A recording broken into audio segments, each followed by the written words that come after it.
Ayan, hello po. Good morning, no? Magandang umaga po sa lahat. Ngayon ay 25 na ng October. Ayan.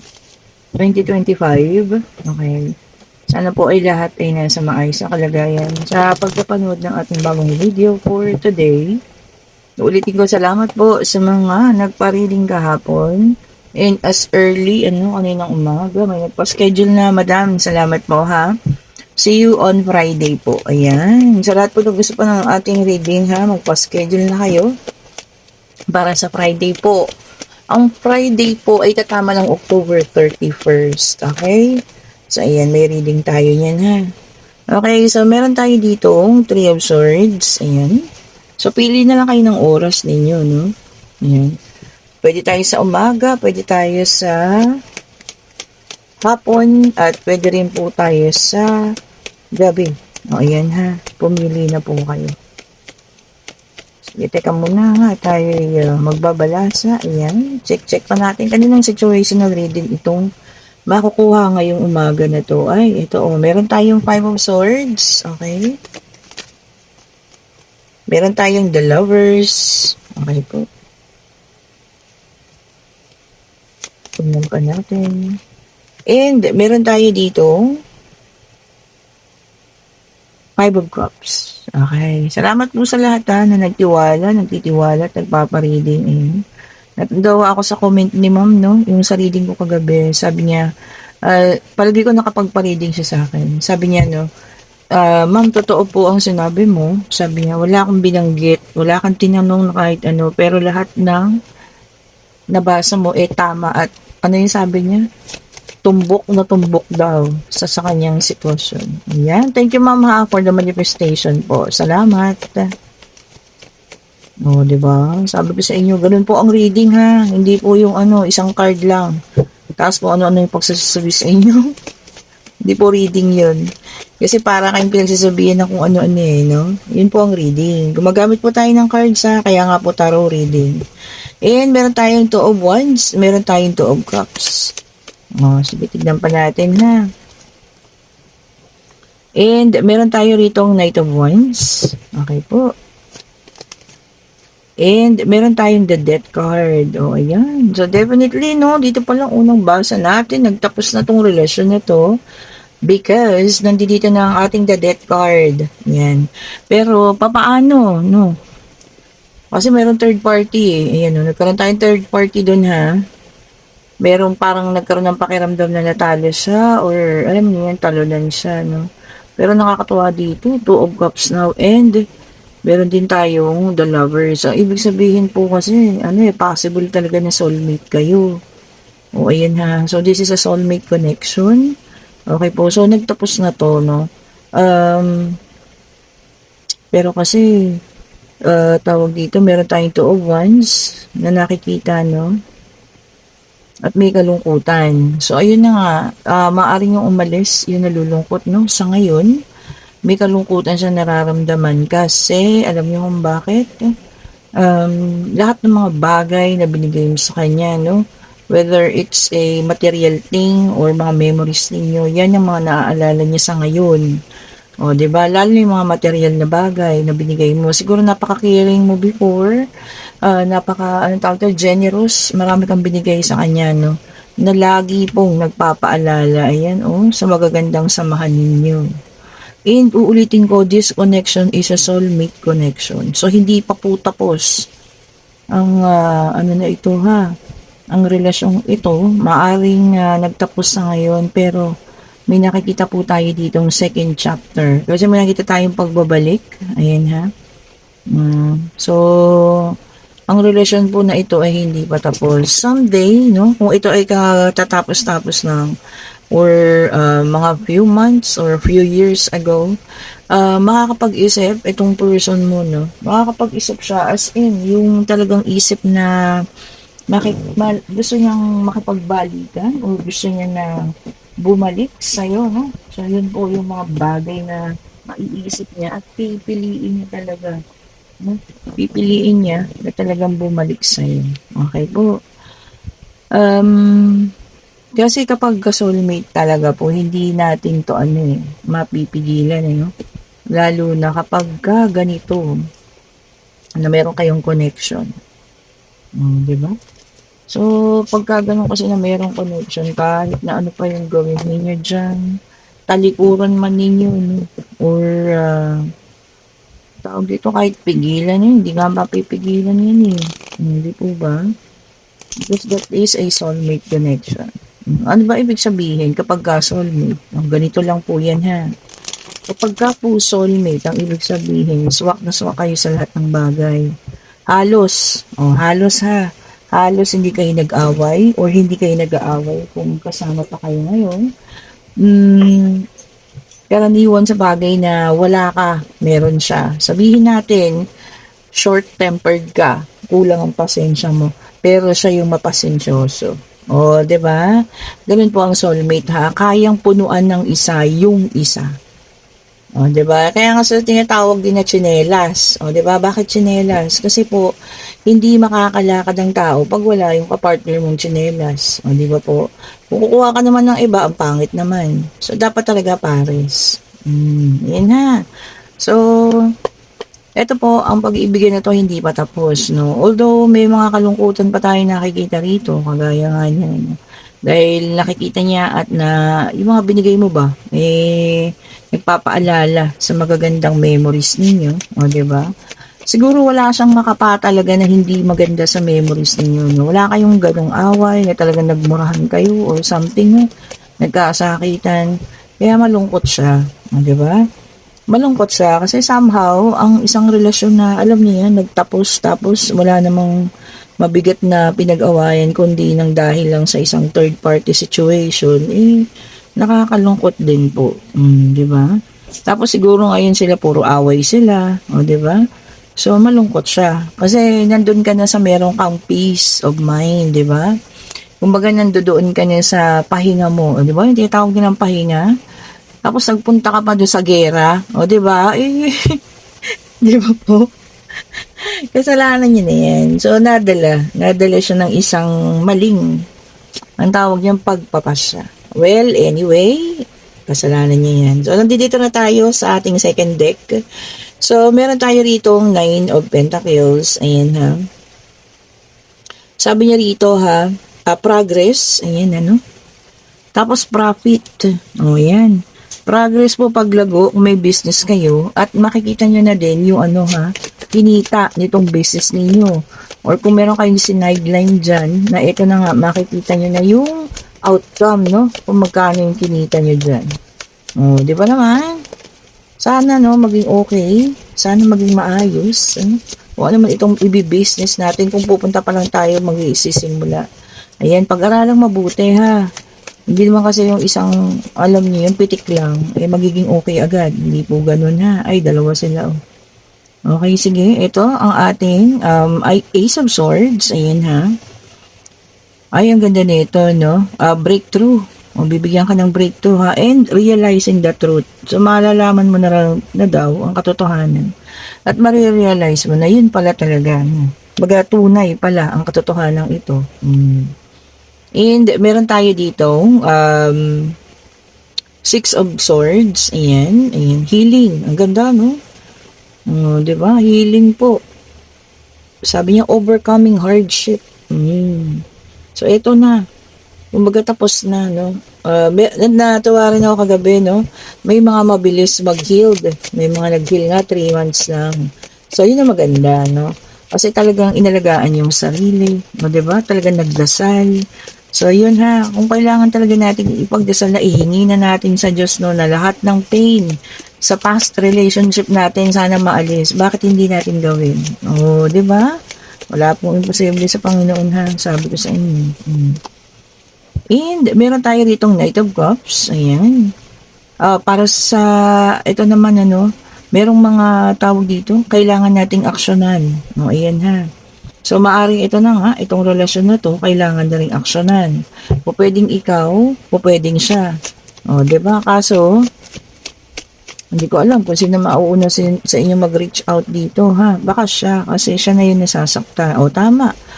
Ano na po, overloaded na. Ayan, ano, talagang yung struggle niya, no, dito sa relasyon niya na ito, ganun na. Kumbaga, siguro, tawag dito, umikot ng kapalaran at siya na yung sobra-sobrang nasasaktan.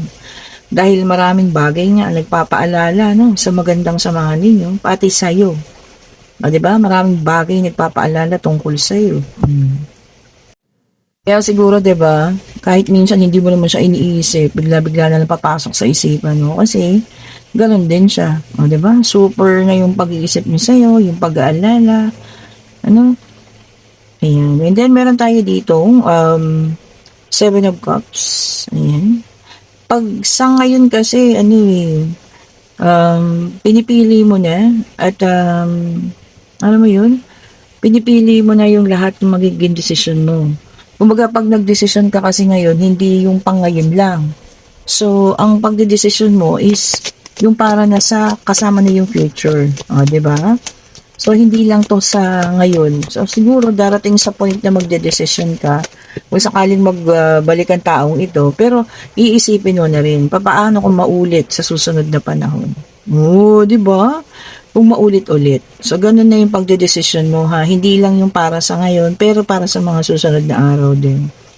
And then, meron tayong Page of Swords. Okay.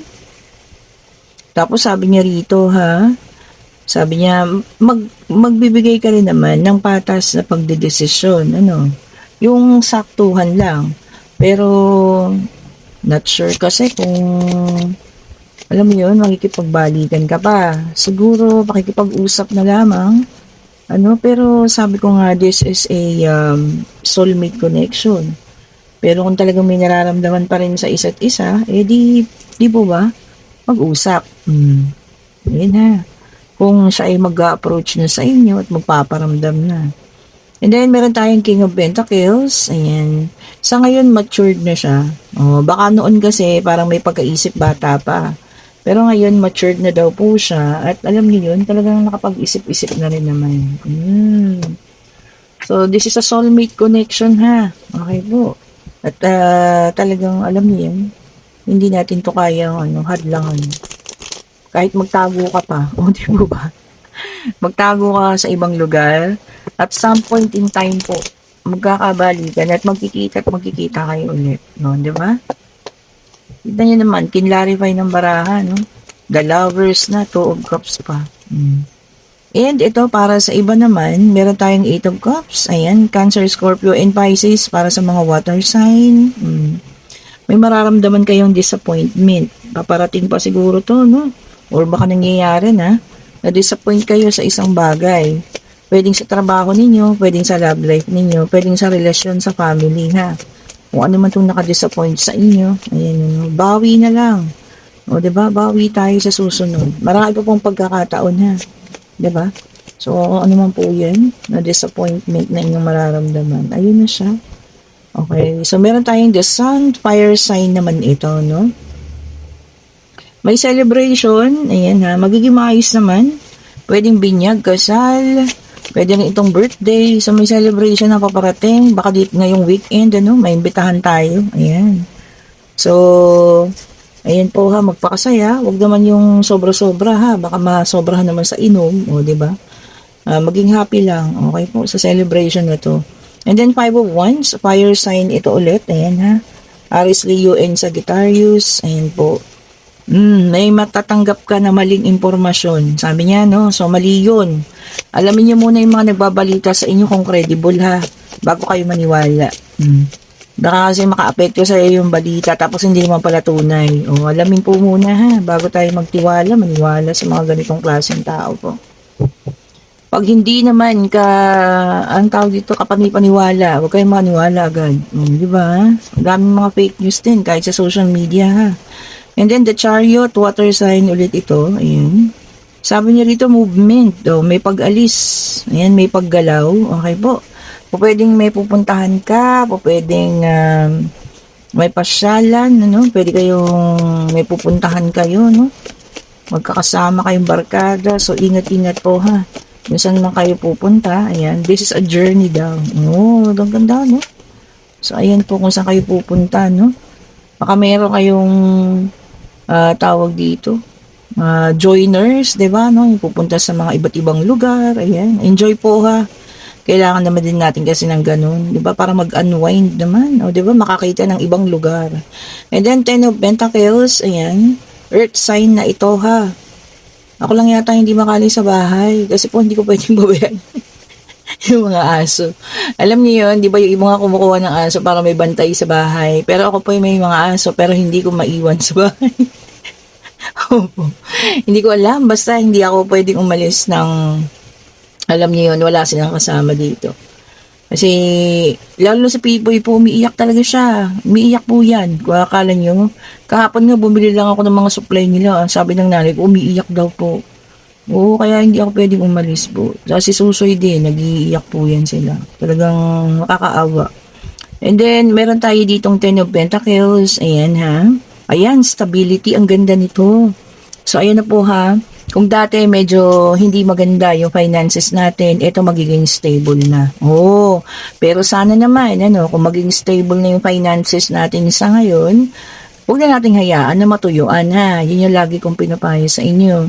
Lagi niyong iisipin yung mga panahon na naubusan kayo tapos walang tumutulong. O yan.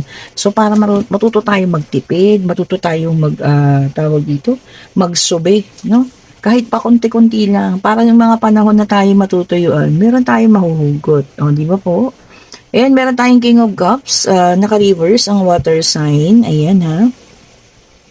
Meron sa inyong magbibigay ng advice na hindi maganda o bad advice daw po ha.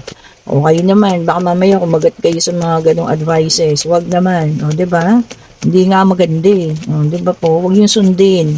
May tama kayong pag-iisip ha. Kasi pagka ganon, manipulation din ang tawag doon, 'di ba? Binibigyan kayo ng mga advices na hindi tama. Oh, and then meron tayong the Hermit, the earth sign. Ayan ha. Ito maganda, no? Sabi niya rito ha. Accomplishment. Yan, ang ganda, no? Meron na tayong masasabi natin ma-accomplish natin ngayon kung saan siguro mas magiging maganda yung ating hinaharap. O, 'di ba? Baka may ipon na, may sarili ng bahay, nakabili ng lupa, nakabili ng sasakyan, o 'di ba? Yun talaga yung mga bagay siguro, material na bagay na gusto natin ma-accomplish, 'di ba? Meron din namang hindi, kagaya ng pagbibigay ng pagpapatawad, pagbibigay natin ng, alam niyo yun, kapatawaran sa mga tao na nagkaroon ng kasalanan sa atin. It is also a big accomplishment po. Kasi once na nakapagpatawad ka na, mas magaan po sa buhay yan ha. Mas maraming material na bagay po ang darating sa inyo. Oras na makapagpatawad na po ha. Yun po, yun nga lang, syempre hindi natin, alam niyo yun, pwedeng kalimutan yung mga bagay na ginawa nila. Lalo na kung nakasakit ha. Pagpapatawad, okay yan. Pero yung pagkalimot, naku, okay po. Huwag natin kalimutan. And then, meron tayong King of Swords, air sign. So, kompleto po lahat ng zodiac sign, ha? Okay po. Sabi niya rito, no? Ito naman, mental clarity. O, yan ha. Paglinaw ng iyong pag-iisip. Siguro may mga bagay na nakagulo sa'yo nitong mga nakararaan. Pero ito na, malilinawan na po, ha? Kung ano man itong mga bagay na to na nakagulo sa'yo, may paglinaw na po. O, ayan. So, darating na ang kaliwanagan. O, mas okay naman yun. Kaysa yung baka pinag-awayan niyo pa yan. Diba? Tapos, hindi naman pala ganun talaga yung totoong nangyari. O, at least ngayon, nalinawan mo na. Di po ba? So, eto na. Pwede na kayong magtanong ha. Pag-ibig, pangyayari, financial. Kung ano man po yung gusto niyo malaman. Answerable by yes or no, Divine Universe. Ibigay mo po ang kasagutan sa kanilang mga katanungan. Isa lang po ha, para hindi kami malito-lito. Ito na nga, ay nako. May kasamang number 13 ng ating The Death card and hindi pa po sa ngayon. O, yan ha. Hindi pa po sa ngayon ang sagot. And meron talaga mga relasyong magtatapos kahit hindi naman natin gusto, no? Pero talagang siguro hanggang doon na lang. Hanggang yun na lang. So, tanggapin na rin natin. Baka naman kasi kailangan magtapos para parehas kayong mag-grow. Di po ba? Para parehas kayong magkaroon ng accomplishment sa buhay, kailangan siguro po munang maghiwalay. Okay po, and kung kayo yun nasa situational reading, no, nasabi ko nga, soulmate kayo. No, talagang nakatadhana at hindi kayo, kahit na ilang taon na siguro, no, na kayo magkahiwalay, at pagtatagpuin pa rin kayo at pagtatagpuin. Hindi po kasi ito mapipigilan. O, di ba? Sabi ko nga, ito po ay talagang nakatakda, no? Sa muli ninyong pagkikita. So, maaaring kaya ngayon may kalungkutan yung taong ito kasi nga nararamdaman niya pa rin sa sarili niya kung gaano kanya po kamahal. Okay po. So, kung pagtagpuin kayo at kayo talaga, congratulations po ha. O, ibig sabihin nun, love wins. O, diba? Kahit anong nangyari, kayo at kayo pa rin po. Okay po, kung nagugustuhan niyo ating reading, pa-like, pa-share, pa-subscribe, hit the notification bell para lagi kayong updated sa mga bagong videos na nire-release natin. Kung gusto niyo po ng private reading, reach out niyo po ako. Nandyan na po yung link sa comment section. Sa lahat po ng gustong bumili ng bracelet, andyan din po yung link. Ako lang po yung naglalagay dyan ha. Scroll down nyo lang kasi bumaba eh. O, diba? Tapos, click nyo yung link dyan, makakausap nyo ako kasi dadalhin kayo niyan sa Facebook, mag-iwan kayo ng message po ha. Siyempre sa Messenger, o di po ba? Thank you so much po for watching. Have a great morning po. Today is Saturday. Bye-bye po sa lahat.